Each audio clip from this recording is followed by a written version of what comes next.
Problem 311. An aluminum shaft with a constant diameter of 50 mm.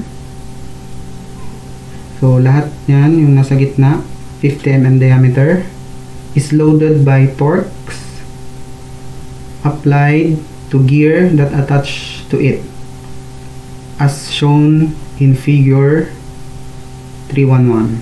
Using G is equal to 28 gigapascal, determine the relative angle of twist of gear D relative to gear A. So, yung pinagkaiba or yung total rotation from D to A. So, relationship between D to A. Okay. Assumption natin dito is yung torque or moment na clockwise is positive.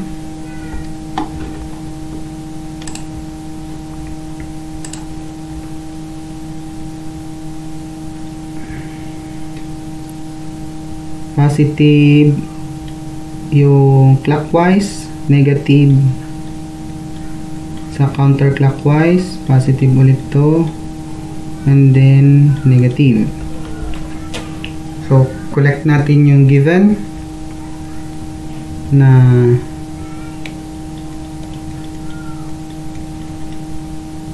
diameter, which is 50 mm, and G na 28 gigapascal.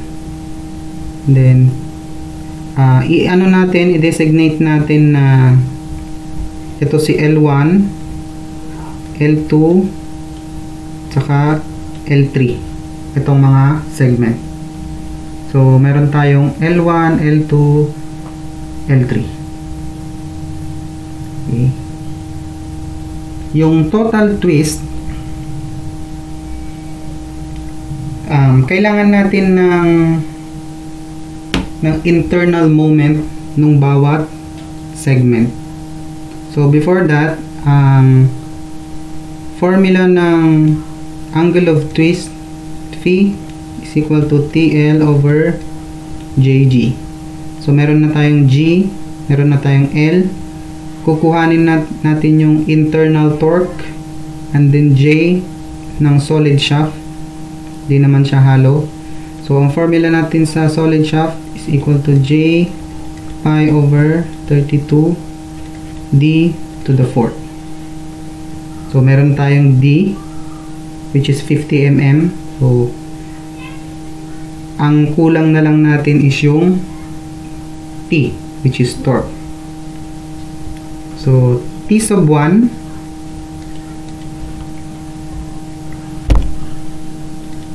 T sub 2, T sub 3. Magdodrawing tayo na free body diagram ng aluminum shaft na to. So meron tayong tatlong segment, which is L1, L2, L3. Ang clockwise, i-assume natin na direction is pa-right. So clockwise, pa-right na direction na applied dito kay point D, point C, point B, point A. So clockwise, pa-right direction, and then yung torque or moment, meron kang dalawang arrow. And then si counterclockwise, pabaliktad naman yung direction, pa left, dalawang arrow. Kasi yung isang arrow, pressure or force, applied force, doon sa previous lecture natin. And then si point B, clockwise, so pa right. And then si point A, counterclockwise, pa left. Nung previous lecture natin, parang ano din siya. So, parang sa stress relation natin na stress total is equal to S1, S2, S3. So, yung total na deflection. So, ito, yung total na angular deflection in relation to D to A. So, pwede rin kasing in relation to B to C or D to C. So, depende. So, dito, nataon na dulo to dulo. So, lahat, computein natin kung ano yung mga direction ng rotation niya. So, first, lagyan natin ng value itong pinagsusulat nating free body diagram. Si D, ang meron dyan is 800. Si C, 1,000. Pero pag ganun, negative. Then, si B is 900. Si C naman is 600. Gagawin natin dito, kunin natin yung internal torque. So, mag-cut tayo dito ng internal torque. Malapit dyan. So, yung T sub 1 is equal to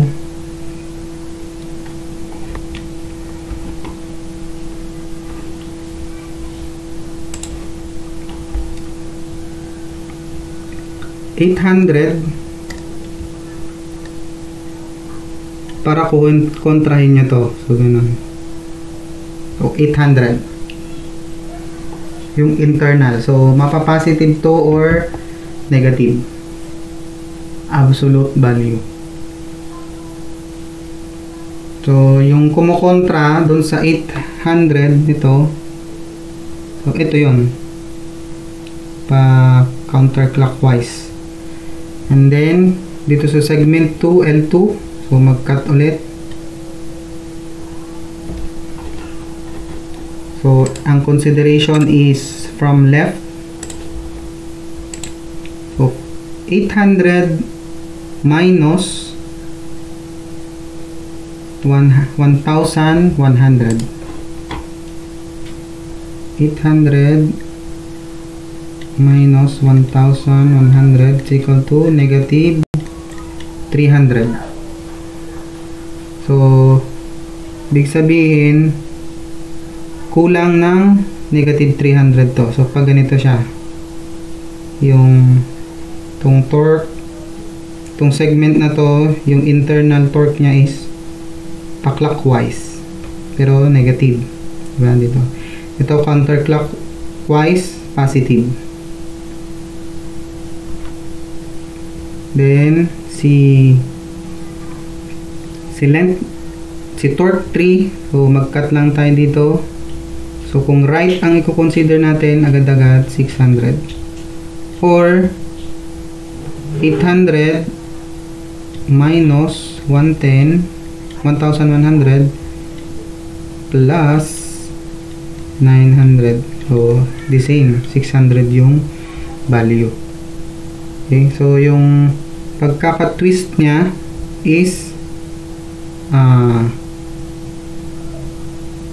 pa-kontra nung 600.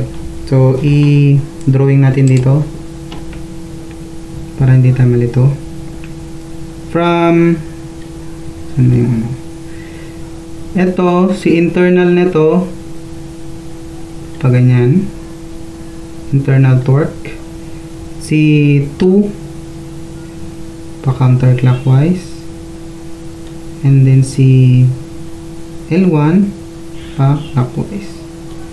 So, nag-rotate si angle ng dito sa CD, tapos binawi niya ulit si BC, and then kinontra niya ulit ng pa-counter si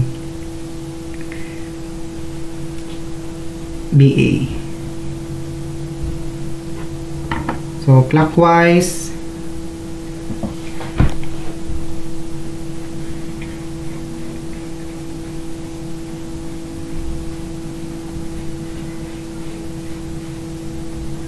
Okay.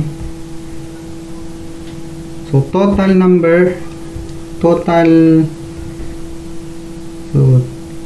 phi in relation to D to A equal to L1. So, ilagay natin phi 1 minus, kasi ibang direction, 2, plus yung pangatlong segment. Ang pare-parehas natin dyan na given is yung D at saka G.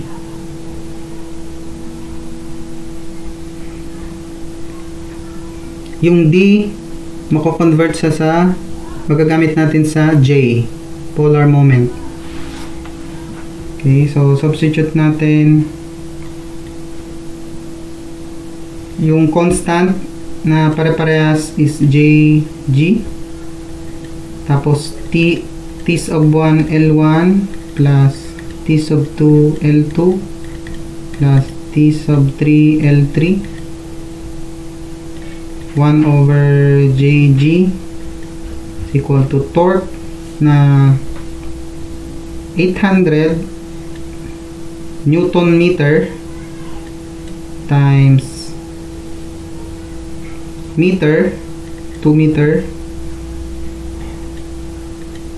plus negative kasi pabaliktad yung direction, negative 300 times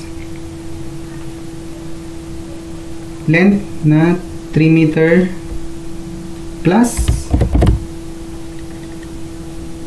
600 na torque times yung length na 2 meter. So simplify natin ulit.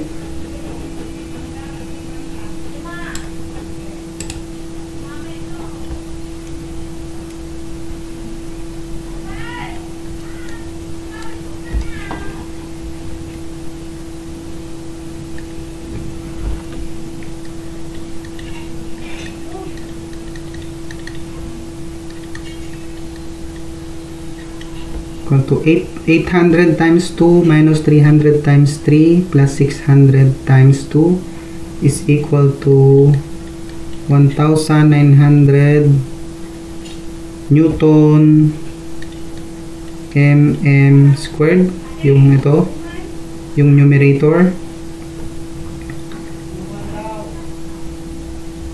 divided by yung unit nito, yung J, which is to the fourth, so mm to the fourth, tapos yung G na gigapascal or megapascal, lagyan natin megapascal, Newton per mm squared.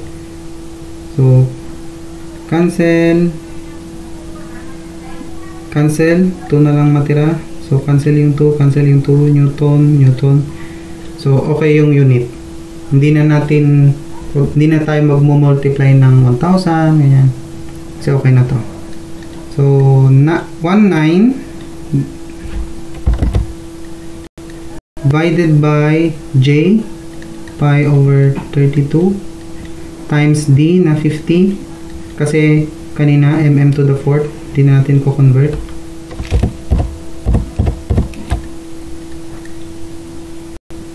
To the fourth. Times yung G na Newton mm squared, which is gigapascal, 83,000. Okay, ang makuha natin na phi is equal to 0.1106 radian. I-convert natin yung radian from degree kasi ang hinahanap is angle of twist. So times 180 degree over pi, which is equivalent to 6.34 degree. So siya na yung magiging sagot. Okay.